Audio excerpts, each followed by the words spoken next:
नमस्कार। साहित्य तक के बुक कैफ़े के एक दिन एक किताब में मैं जयप्रकाश पांडे आपका स्वागत करता हूं और आज मैं इंद्रधनुष और अन्य कहानियां इस पुस्तक के साथ उपस्थित हूं। ये जगन्नाथ प्रसाद दास की पुस्तक है।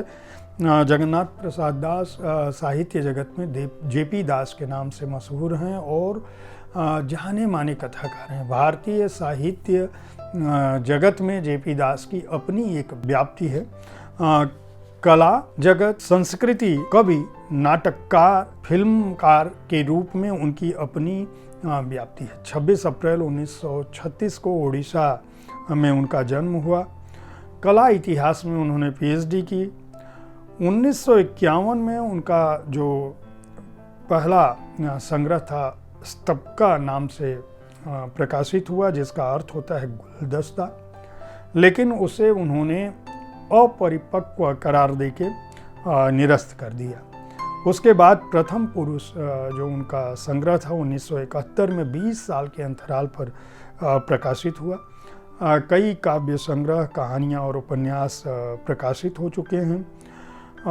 ओडिशा साहित्य अकादमी का पुरस्कार उनको मिला है। इसके अलावा साहित्य अकादमी पुरस्कार, सारला पुरस्कार वे पा चुके हैं। राष्ट्रीय फिल्म समारोह और अंतर्राष्ट्रीय बाल फिल्म समारोह की जूरी के सदस्य रहे हैं। भारतीय प्रशासनिक सेवा के एक ऐसे अधिकारी रहे हैं जिन्होंने स्वैच्छिक सेवानिवृत्ति ली केवल साहित्य सृजन के लिए। जाहिर है उड़िया के बड़े लेखक रहे हैं और इस संकलन को उड़िया से हिंदी में सुजाता शिवन ने अनुवादित किया है, जो जानी मानी अनुवादक हैं।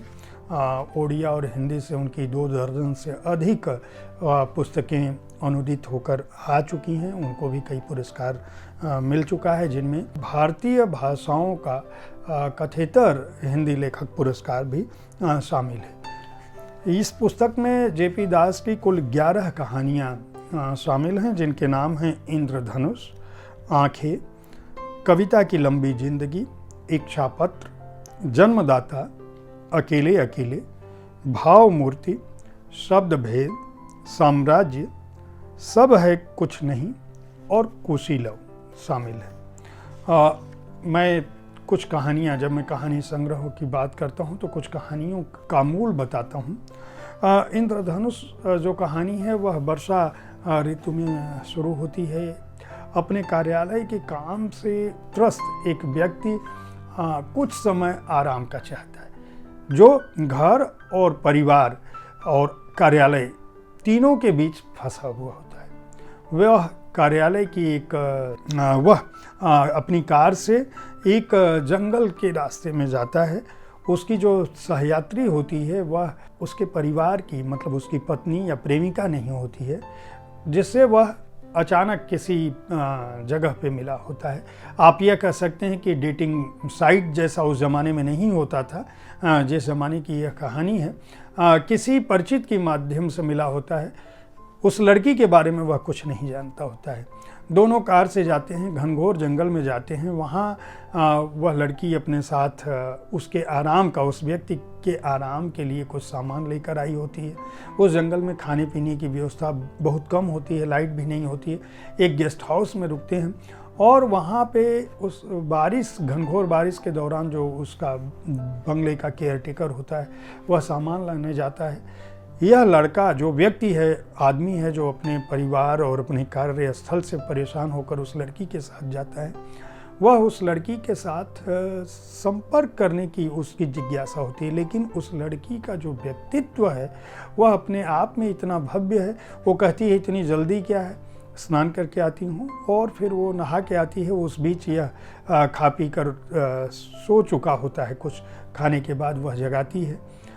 एक अलग तरह के सुख का एहसास होता है। ये दोनों उस जंगल में रहते हैं 24 घंटे से अधिक समय एक दूसरे के साथ, लेकिन उस बीच उस व्यक्ति की मानसिक अवस्था इस हद तक शांत हो चुकी होती है, एक दूसरे को जानने की प्रक्रिया में और बौद्धिक प्रक्रिया में, कि उनके बीच कहीं भी शरीर का संपर्क नहीं आता है। जो उद्देश्य से वह गया होता है वह उद्देश्य पूरा नहीं होता है, फिर भी वह पूरी तरह से संतुष्ट होकर लौटता है और उससे कहता है कि तुम मुझे अपना नंबर दे दो, क्या मैं कभी तुम्हें कॉल कर सकता हूँ। तो प्रेम का यह एक अलग रूप है जो शायद भारतीय परिवेश में ही संभव है। इसी तरह से एक कहानी है जन्मदाता, उसका उल्लेख करूं तो ये कहानी फिल्म जगत में की जो उठापटक है और लेखक किस तरह से अपनी कहानी को लेकर, अपने कथानक को लेकर दृढ़ प्रतिज्ञ होता है और किस तरह से फिल्मकार अपने चलचित्र के निर्माण में पैसे कमाने की कोशिश करता है, उसके उठापटक को लेकर है। और किस तरह से एक प्रतिष्ठित साहित्यकार अपनी कहानी को फिल्मकार को दे के वह सोचता है कि वह सलाहकार की भूमिका में उन्हें निर्देशित कर पाएगा, लेकिन निर्माता और निर्देशक की जो इच्छा है वह उस फिल्म से पैसा कमाने की है अधिक से अधिक। इसलिए वो मसाला डालने के लिए उसमें युवा कथाकार को जोड़ लेते हैं और उसकी लोकेशन जो है वह लगातार बदलती रहती है। और फिर यह साहित्यकार जो है धीरे धीरे उन स्थितियों से रूबरू होता है जब फिल्म लंबी खींचने लगती है कि वाकई फिल्म जगत और साहित्य जगत दोनों सृजनात्मक होते हुए भी उनकी प्राथमिकताएं किस तरह अलग हैं, यह कहानी यह बताती है। अगर मैं साम्राज्य कहानी की बात करूं तो यह कहानी भी एक अलग वितान पे लिखी हुई है।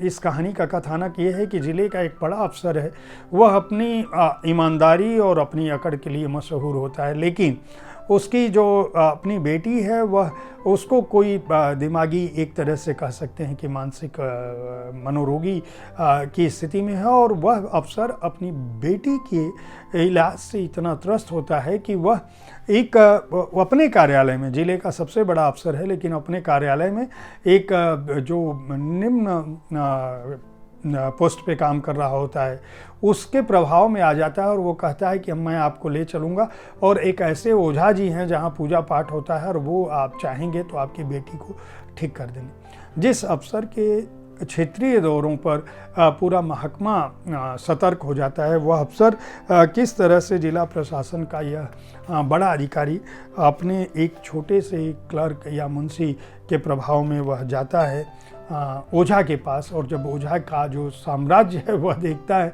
कि दूर से ही लाउड स्पीकर लगे हैं, लोगों का रेला लगा है और वहाँ गाड़ी छोड़ के उसे पैदल जाना पड़ता है, बैठने के लिए कोई कुर्सी नहीं होती और वहाँ ओझा के प्रशंसक क्या उसकी तारीफ में जुड़े होते हैं, यह देखता है और फिर उसको समझ में आता है कि किस तरह का ओझा का भी अपना साम्राज्य है, यानी हर व्यक्ति का अपना अपना साम्राज्य हो सकता है।